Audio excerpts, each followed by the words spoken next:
Hey, what's up everybody? It's Kevin here with Fandroid, and we are taking a look at the Logitech Revue with Google TV. When we first heard about Google TV and first got a look at the Logitech Revue, I was calling it a must-have item. And after a couple of months living with the Revue, I'm going to stick by that. There's still some room for improvement.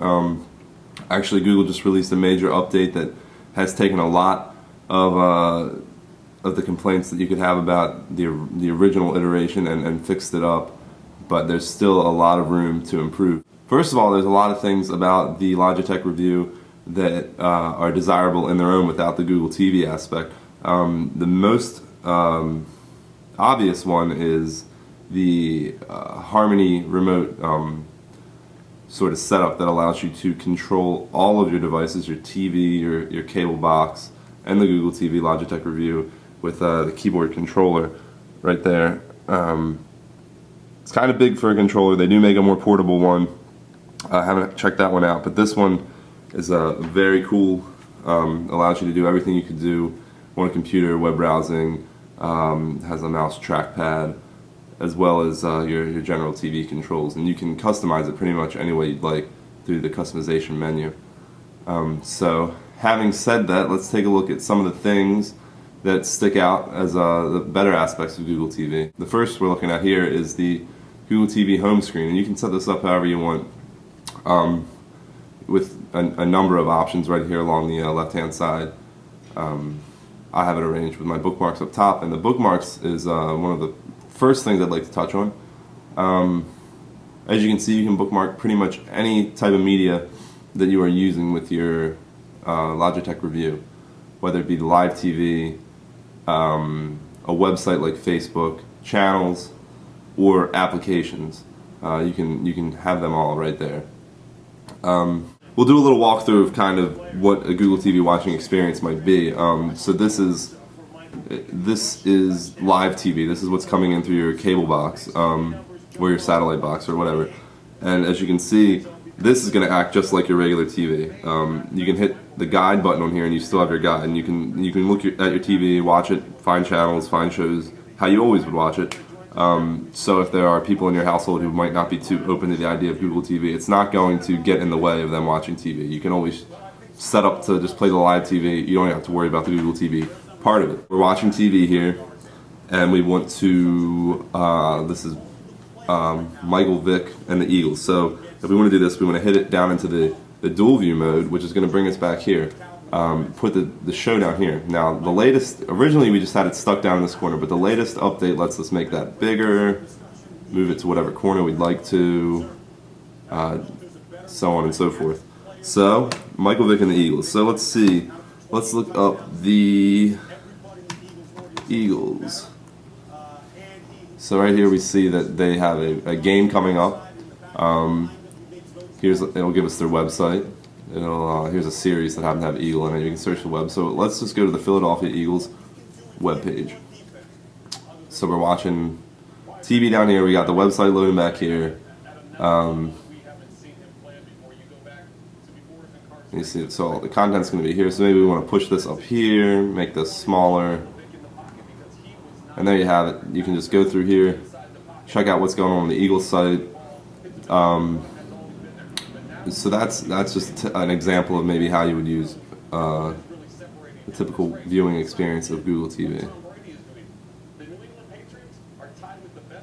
Perhaps the most recognizable aspect of Google TV is the ability to do a general search to find TV shows that are on TV, on Netflix, on Amazon Video on Demand, or also on the web. The web aspect's been a little bit gimped lately because major networks have been pulling out of Google TV support, so it's you're not always going to be able to find the shows you want online, but Google TV provides, and the Logitech Revue provides plenty of ways to find other shows you might be interested in. So to search, we just hit the search key on the keyboard and we come up with our basic search screen.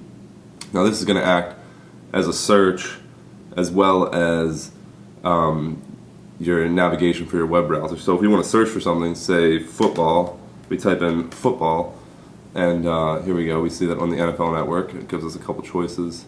We have a college game on CBS right now. We can search the entire web for results on football, or we can just click on the show we want to go to, and it'll pop up right on here. NFL Total Access. So I'm using it with Comcast, so there's not direct integration, but you use it with Dish Network, and you're going to be able to go directly to it. You see, you can long press the home button to get an option of what you have currently open. It'll give you a little thumbnail, so we can close out of TV and go back to the home. Now, looking back at the search, as your way of navigating the web, you will see that you can just type in any website address here that you'd like to go to.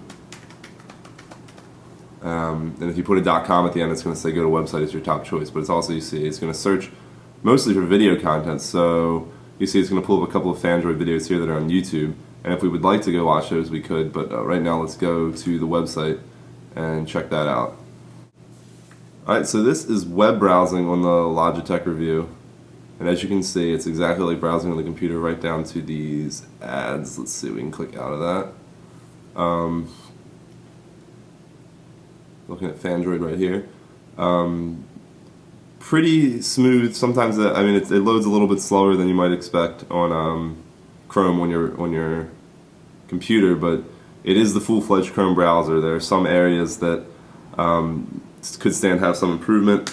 You can see you can open up your settings here with the menu button, and there is an incognito mode. You can create new tabs, but tab browsing isn't quite perfected. It's very hard to, it's not going to pop up with another tab at the top. You see if you click new tab, it's just going to bring you to a new blank Google page with a new navigation here. So that's web browsing. Let's go back to the home screen and do one more thing about this. The search key also brings up a few more browsing options. This is going to be this will be another way to pop open to your various tabs and various applications that are open. And then we got refresh controls, back and forward, and also right here, this is your notifications menu. So you click on that and you get your Android notifications. So let's take a look at some of the other applications that are packaged with the Logitech Revue.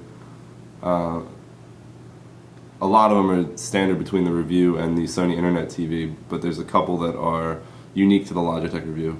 As you can see, we've got CNBC app, your gallery application, Google Chrome, Napster, NBA, Netflix, which I'll get more into a little bit later, Pandora, Twitter, that sort of stuff. The Logitech box comes with a few extra apps, namely Logitech Vid HD, which is their HD video chatting service, and the Logitech Media Player. The Media Player is pretty cool. I don't have any sources set up right now. It works well for streaming. It's smooth streaming. It'll get your media there, but the biggest problem with it is it does not.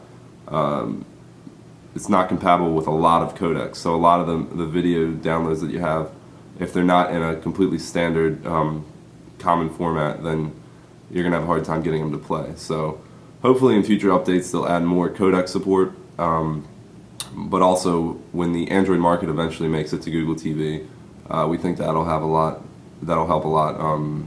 to bring third-party applications that read more video codecs. So the Netflix application, let's take a quick look at this because just want to point out that they've done a major update to this. Originally, you couldn't do much. You could see your instant queue that you had set up from a computer. You couldn't search for movies, you couldn't find movies. You pretty much were relegated to finding the movies on your computer, then going into Netflix through Google TV and Logitech Revue and playing them back. But now as you can see, we can search, we have suggestions, the instant queue is still there, we can look at new arrivals, everything there. There's also the ability to, if you find something that you can't instant stream, you can have them send you the DVD. So you can pretty much do everything you want on Netflix. The other big improvement is that previously the video quality was nowhere near HD. It was pretty low quality streaming, and now it's not total HD quality, but it's more like DVD quality. So it's much more bearable in the eyes and actually pretty usable now. There is room for more applications, and the Android market isn't on Google TV or the Logitech Revue right now, and that's kind of a bummer. Originally that didn't bother me that much because I thought that apps would kind of overwhelm you if you had all these apps to choose from. But in hindsight, I wish that some of the apps I could use on my Android phone were available currently on the Google TV. There are plans to bring that to the market, to the Logitech Revue and the Sony Internet TV. Next year, you'll get the Android market, which should open up a lot. For now, most of the applications that you might want to use also have web components, so if you're watching a movie and you want to look at an IMDb app, or if you're looking at football and you want to use a fantasy football app, most of those have online components that you can still get to. So it's not totally missing, but it'll be really cool once the market comes to Google TV. So that's just a really quick look at a lot of the things that Google TV can do, and talking a little bit about some of the areas that it could improve. There is a ton of room for improvement. A lot's going to change when the Android market comes. A lot will change with future updates. But if Google and Logitech keep pushing updates like they have been, there have been about 2 pretty sizable updates over the past 2 or 3 months. If they keep pushing those, I think there's no question that the technology and the platform is going to be the best that it can be. I still worry about people getting into it and adopting the Google TV platform as a whole, but I hope it keeps going. I hope it keeps going strong. I definitely recommend it if you want to have a super integrated web, television, and media experience.